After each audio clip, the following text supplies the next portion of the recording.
कच्चा कच्चा मारा तारू आँख पियर फराक वाली कच्चा कच्चा मारा तारू आँख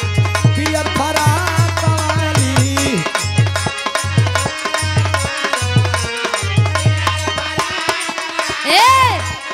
आई लह बारात करे या कि हमसे बात करे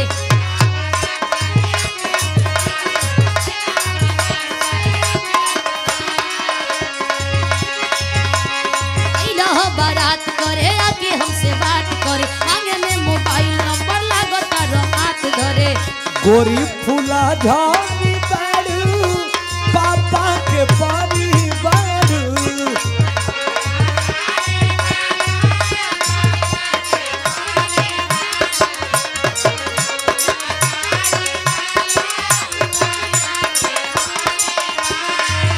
गोरी फूला झाड़ी लगलू पासारे तू तपाक लगलू पासारे तू तपाक पियर फराक वाली